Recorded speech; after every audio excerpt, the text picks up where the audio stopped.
Hello. Okay, I'm just seeing if they're on and can hear everything. Let's see. Looks like they're trying to. Okay, we're going to let that go here, see how that's going. And all right. I'm going to start recording. Can you tell us a little bit about yourself and your work and the new upcoming event you're having? Well, my name is Chris Canute. I work with Scott Crawford's Alienated Productions. Scott will be on here in a minute. Scott does custom costumes for people, for businesses that need, their mascots made into an actual costume, or people who want cosplay costumes, or, but his costumes, and I'll let him talk about it. Sounds like he may be online. You there, Scott? Yeah, I'm here now. Okay. Can you hear me? Yeah, you're gonna have to turn your video on though. Oh, cool. Something new to do. Now, which one is that? Right next to audio. Okay, right next to audio, which is that thing? What? Where? Down It's going to be down on the bottom of the screen, Scott. You'll tap Is that and it the will start say, video? Yeah. Yes, that's it. That was the thing. Go click on it. Okay. Not seeing you yet. There's a bit of a delay, like give it Hey, Michael. 20 seconds. It says, okay, there we go. We're still not seeing you. Let me go in here and see if we've got another issue. I hate this. Okay. Okay, All Scott, right. I'm going to try to get your video on, okay? Okay. I'm sending you a request. Oh, here we go. Here we go. There you go. So that should help you. There we go. Hey. Turn the light off again. Well, okay. Hi, Annika. All right. Hi. Okay. You're the one from New Jersey, right? Yes. Oh, hold on a second here. Let me turn this overhead light up. You and Michael were on the call with Gigi yesterday. Yes. Uh-huh. Yes. There's How Scott you down at the doing bottom. today? Okay. Hello. All right. Hello. How are you doing? Let me see. There we go. Now we can see it better. Yeah, they wanted you to talk about Alienated Productions a little bit. Oh, okay. Yeah. Let me see here. Okay. That camera's really giving you a hard time today. There you go. Well, you know how much I love technology. Yeah. Okay. Well, Alienated Productions, it started out basically that I'd always made costumes as a kid, and it usually was like driving my parents nuts, like, who'd you want to be for Halloween this year? And I was like, I want to be Batman. And so we go out and we buy the Batman costume and everything. And all I'd do is complain about what was wrong with it. And, my dad would be like, shut up and go get candy. But, my mom was like, well, if you don't like it, make it your own way. And so I started, making superhero costumes for my G.I. Joes and stuff like that. And got more and more complicated. Well, I'd always had it as a hobby. And since I was a kid, I've always wanted to draw comics. Well, I was driving a truck for a living, delivering auto glass, and I stopped into a comic book shop in Wooster, Ohio, and they had pictures of people in costumes up on the wall. And needless to say, it was like I'm going, well, this is kind of cool, but I'm like going, these are nice Halloween costumes, but I'm like, kind of, but I could recognize different characters. And I said, well, what is this from? And they said, well, there's a convention called MarCon here in Columbus, and we get dressed up, and people do that and everything. And of course, then I'm telling them about, I made this Wolverine costume, and it's got retractable claws and everything. And you see the guy's eyes roll up in his head where he's giving you the typical, yeah, whatever guy. I hear all kinds of stuff. Well, I went in there, and I had never been into a convention before, and walked around the corner, and all of a sudden these people are like, hey, it's Wolverine, and then just mobbed by people with cameras, flash, flash, flash, which, back then they took this stuff called film. But anyways, Look, I got your Wolverine shot up. there you go. There you go. It was the brown one that I had. Well, this led to actually I met a girl at that convention, and she has a Southern accent. So I'm like going, well, we can do Rogue, and then we do this. And next thing you know, I was building more and more X-Men, and got to the point where I had a team of them. And we did Mid-Ohio Con years ago, and this must have been, what was the first year of Pittsburgh Comic-Con? Yeah. I'm going to say 2005 or 2006. No, that's not the first one for Pittsburgh. Oh no, I'm sorry. Sorry. What? 95. Yeah, for Pittsburgh. Yeah. Yeah. Well, it was. Yeah, we went. I was at Mid-Ohio Con, and I had the people who were in charge of Pittsburgh said, "Hey, we've got one. Got a convention. What do we have to do to get you out here?" And I was like, "Well, let me see." And of course, I'm just like going, put us up in a hotel, pay for our meals and gas and a little bit for, the effort, and we'll get you out there. She's like, oh, okay. So we went there, and back then, this was like nobody else was doing this. We got treated like rock stars. And it's like they're leading us around, and everybody's taking pictures of us and everything. And then I'm like going, I kind of found what I want to do. Yeah. What you doing there, Beast? Shouldn't be doing that in public. Anyways. But yeah, I've been doing that for years, and it started out, I would do the appearances, and that was like, I tried to get in with Marvel, and the first time there was a Marvel representative here in town, and he had seen my X-Men, and he's like, our costumes are horrible. We'll get you a hold of their public relations people, and they'll put you up on there, and we'll get you a job there. So I'm like, okay. Well, he goes, have you heard from her? He's like, no. He goes, give her a call. And I got this just snooty chick on there with this just, well, we have these things, and we have, details that we have to do like this, and we did get your portfolio, but we're going to be sending you a cease and desist order. And I was like, for what? I was trying to get a job with you guys.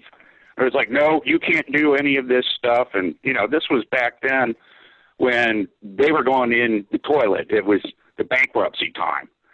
So I went in there, and I'm like trying to get a job with them, and they were like, the lady was like, okay, well, you've got the claws which retract and the visor lights up. Yeah.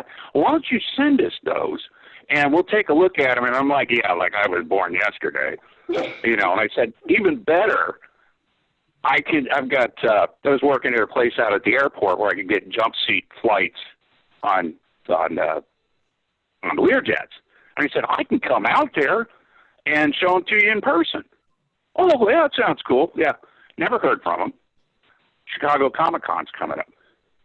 Keep calling them. Nobody returns my phone calls. So my buddy and I go up there, and Stan Lee was there. And we're like going, oh, this is cool. I'd never met Stan before. And we're like going, well, let's just go in, go see him and whatnot. Well, we start walking in and whatnot, and there's just like this huge crowd of people. There's a bunch of kids around us, and they're standing in there getting their pictures taken with us. And then after we get our pictures taken with the kids and signed a couple of, dog-eared, beat-up comic books, this guy comes walking up, and he looks at me and he goes, we didn't know you were coming. And I was like, who are you? He goes, well, I'm the representative from Marvel. And I said, well, I've been calling you guys, this for the internet, calling you guys to pick out what characters you have so I won't bring the same ones and see how they work out. Because I had my buddy wearing Spider-Man.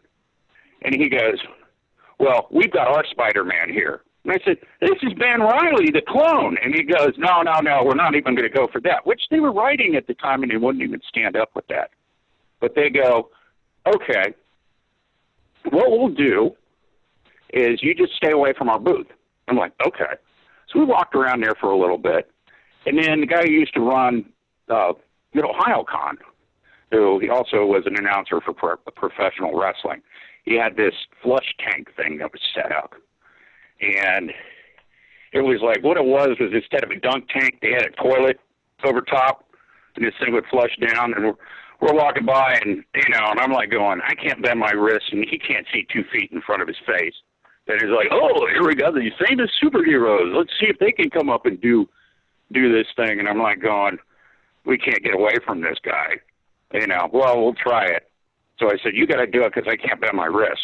Well, Spidey's looking at it with the, the mesh covering his eyes, and he throws one, and it's like, it was no good. And I said, yeah, some spider sense you have. So I'm ribbing him as he does it. He does the first 2, and then he hands me the other one. And he goes, well, let's see what you can do with this. And I'm like going, there's no way I can throw it. So I went up and headbutted the thing and flushed the guy. And we're getting, yay, and standing ovation, walk around. We were met by security and ushered out because we were portraying these licensed characters and signing autographs at a convention. Yeah. It's like getting thrown out of a Star Trek convention for dressing like a Klingon. But this is back in the old Wild Wild West days. And that was before I started to get to be a guest. And, it was back in my, what I would call guerrilla costuming days. But we would, after that, I just started building a bigger and bigger team. And there for a while, we had, I got up to, what was it? I think the last count, I had 12 X-Men characters. But never, ever got them out at a convention altogether. And that was always one of the things that I wanted to do. But it was like one of those things that I never seemed to be able to get. There was always one missing. You were either missing Storm or you're missing an Archangel. So, it's one of those things that then they had the X-Men movies, and then everybody started doing X-Men. And by that time, I was doing all this promotional stuff for the movies. And then it was just kind of X-Men'd out about the time everybody else got into it. And then I understand you're doing a new event online coming up here. Can you tell us something about that? Yeah, I'll step right in here on this one. We decided because we weren't doing our conventions this year, and we usually do 3 or 4 of them this year, and we got a lot of our fans and the people we've worked with for years, because Scott's been doing costume contests at the conventions for like 25 years. They were, they've worked all year on their convention costumes, yet there's no place to show them off. Yeah. And I've seen a lot of conventions that are popping up online and YouTube and Zoom and live feeds, but it's all interviews with the stars, which is great. I sat in on several of them. I really got a kick out of them, but we're still not dealing with the fans.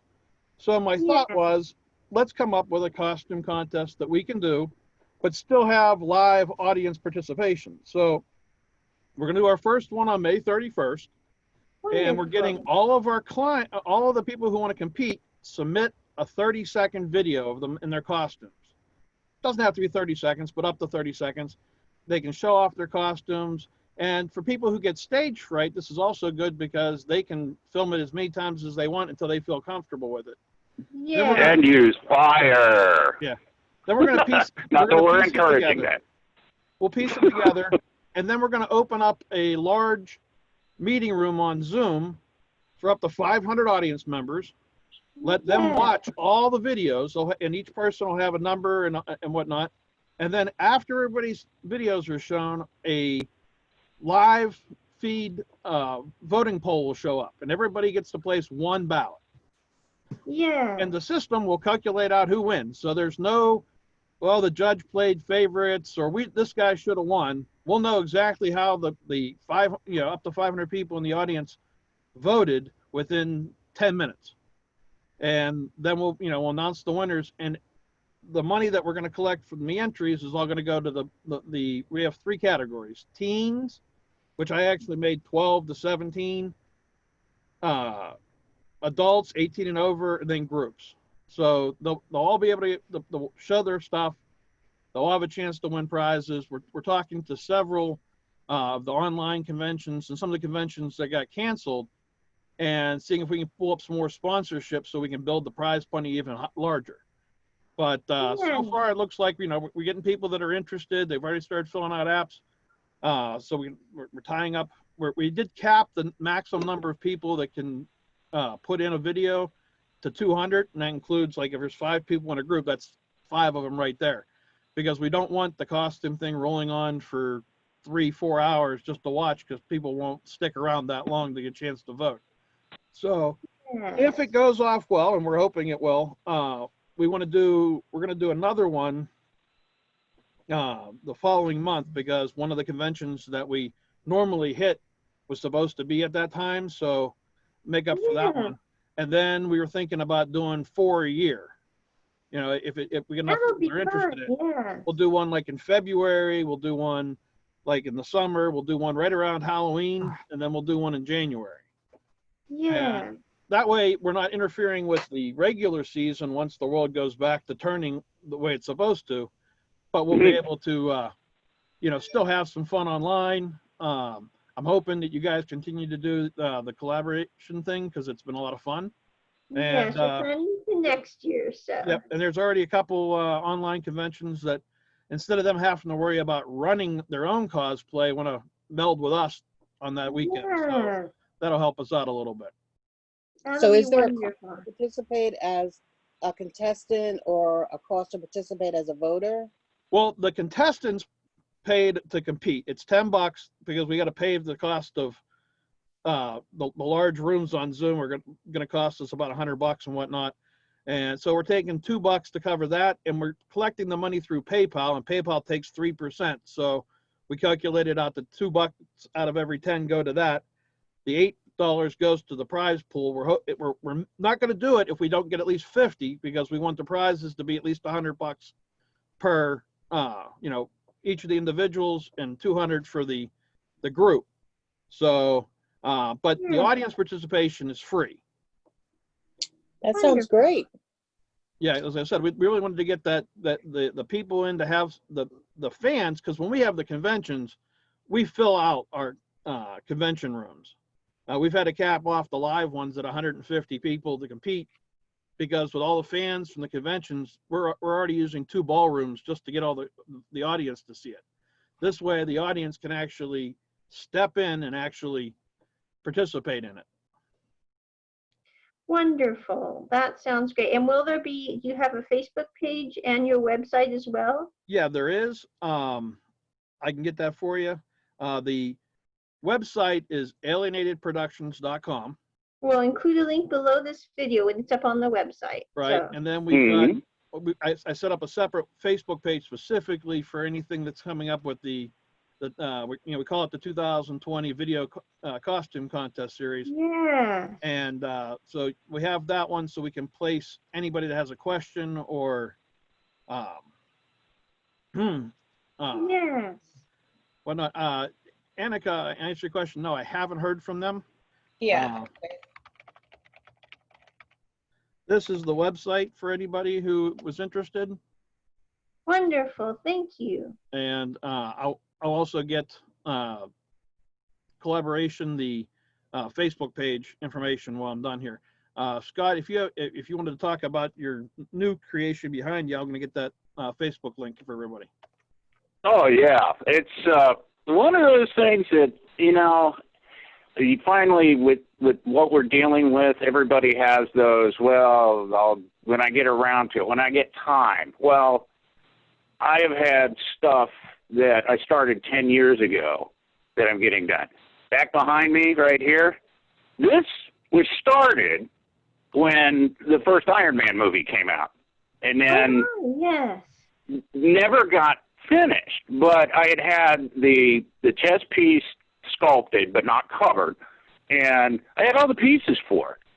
So this has been focus of kind of like my attention. I've been doing this, plus I fixed my Hawkman helmet, which I broke 10 years ago. I'm finally finishing the wings. I mean, I'm finally putting things to where I feel they're finished. And, you know, because there's a lot of times, because I went 25 years without a break. And now this is like having a rebuilding year. And I'm getting out stuff that it's kind of feeling your mojo again. You're getting the good stuff out and not doing the forced stuff because you're such on a schedule. And when you do costumes, it's like, especially when you have to repair things, they are, everything that I make is on a constant state of falling apart.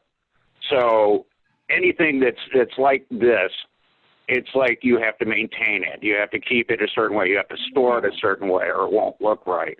And when things happen to them, and then it's like, oh, you want to fix this. And then it's like, I want to make something new. I don't want to work on something old. So finally getting to the place where I've done this and also have a Jonah Hex done. That one's finished. That was one of the ones that I hadn't done 3D makeup in years, and that came out in like a night, just the sculpting, and within 2 days I had the piece done and everything. And it was like just doing a shirt and reblocking a hat and everything else like that.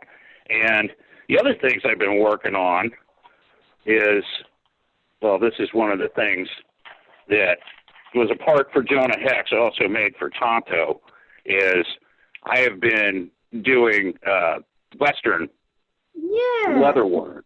Yeah, these are for cap guns, and this one's going to be for Jonah Hex, and since he was raised by the Apache, it's like he gets Tonto's knife too, so you get that nice little, you know, working between the two of them. So, and, you know, the other thing is before all of this happened, I finally found this cheap piping that I had been looking for years, and it was like one of the things, I make Star Trek shirts too. I love the original Star Trek. But the rank things that go around their wrists are made out of the cheapest stuff ever. And I mean, it's like itchy, it goes through there, rickrack. Yeah, it's like falling apart. Well, Captain Kirk had his green shirt, you know, the one that wrapped around and everything. Well, I got the fabric for that years ago, but I couldn't find the piping. Well, I finally got the piping, so that's another one on the list. So we're going to have a Shatner one real soon. Yeah. And do you have a website that you sell your finished work at or anything? Yeah, it's the Alienated production site that we just sent out, and we're just putting up a live e-commerce shop so people can order some of the stuff. Most of those costumes are, you know, are special order because you want to make them fit. You don't want to spend all that kind of money on a costume and then put it on and it just hangs there. You want it to look right. I also sent up to everybody in the chat the Facebook page for the costume. Wonderful, series. Thank you. And then what was one of your favorite costumes to cosplay and also to make? Well, to tell you what, I mean, I went to school at Ohio State as for engineering. And so it's always been robotic engineering. And they found out that they didn't want to be an engineer because they didn't actually build anything. They just, did all the figures and everything, that I was more of a tech guy. And started taking art classes. And I'm like, well, this is where I kind of need to be. Well, my first one was Batman, and I did that. And that one was designed for going to OU on Halloween, which the utility belt had beer huggies and flasks all around it with the floor-length cape, so you could put it over your head and drink. But not that I'm recommending that. But, that was always Batman. It was always a fun one. Wolverine I loved. I played Wolverine for so many years. And that was one I had to take a break from him. And now since I've made new pants, new mask, and I'm going to get around to reworking the claws, they're, getting excited to play that character again. But Captain Ohio is the one that's near and dear to me because it's one that I made. It's a goofy design. I mean, it's obviously just a satire on Captain America, but to do it to be a non-powered superhero, There he is. you get to make the gadgets. You get to make. I mean, I got my motorcycle to ride around on and everything else like that. So I do that in parades and stuff. And these are ones that I own. Well, I also made a villain for Captain Ohio. Designed him. He was originally supposed to be a villain, but we did so many shows in Michigan that people were like going, well, let's do, you got to make him a hero. He's really cool. Because I'm like going, Columbus, Ohio, we don't like, Michigan people. I mean, we actually went to war with each other. That was actually shots fired, nobody killed, but they fought over Toledo. And yeah, we won because we were a state and they were a territory. So we got Toledo, they got the Upper Peninsula. Now who really won that war? It certainly wasn't Wisconsin. It was like, hey guys, you're just a territory. Well, anyways, you come up with a character that I'm like going, okay, well, I'm going to make him a villain. I'm going to take Cobra Commander, Magneto, and Doctor Doom and put them together. And this is what you come up with. Oh, It was like, and these guys were looking at him going, that's really cool. Well, now I am actually making the guy. I mean, this right here, and of course, the face is probably going to fall off. It's like, ooh, Commander Michigan, And then we go take over here, and Captain Ohio goes, don't let you get off my screen.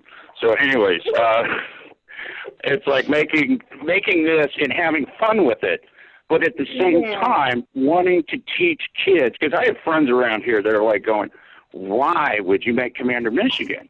And I'm like going, to teach kids that you can be friends with people you don't agree with. You can be friends that root for a different team. That's, if we can start there, then maybe it can help out a little bit. So, so it's been something that, well, here, hold on a second. I'll show you Commander Michigan's helmet. Yeah, there we go. Right back here. Now that is Commander Michigan's helmet. Ooh. Yeah. Actually got a flip-up lid on it and everything. Yeah.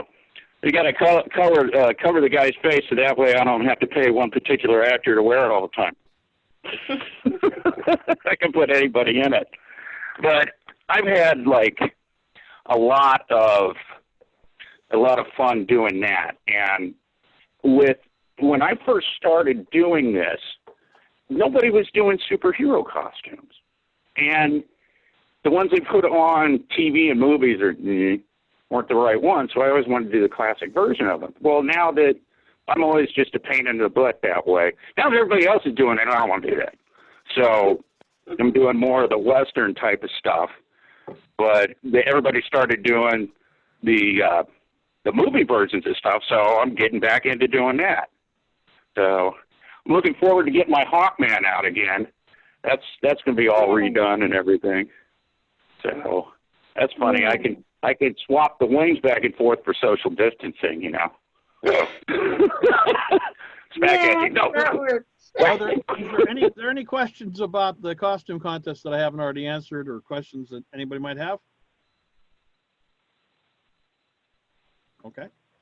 Thank you guys so much for doing this. We really appreciate it. And then just so everyone knows, there'll be links below for alienatedproductions.com and the Facebook page. And also, there is a link for Patreon to support the event and the United Way COVID-19 Relief Fund for quarantine. But thank you guys so much for coming. We love having you. Thanks for having us. We've got one question. That is so great. Okay. You guys, it takes a pandemic to take this technophobe kicking and screaming into the 21st century 20 years late. Okay. What's the question? And I think we have one question. Michael, do you have a question? You froze, Michael. Michael? There's a Marshall. Well, now I got to come in 2000. There he is. 1999 went away. You figure the computers are going to just, everything will go nuts. Now the question, or the question isn't really that, but Christopher, it's just, if you do this thing, let me know. I think AwesomeCon is trying to do an online one too, Which one? as far as the costume contest. I just wanted to mention that. Which And, one? Great job. What? You broke up. Which convention? Which one? AwesomeCon in DC. AwesomeCon. I haven't talked to them. I know AwesomeCon. there was one online convention. I was talking to Zoom, not ZoomCon, but I was talking to them earlier today.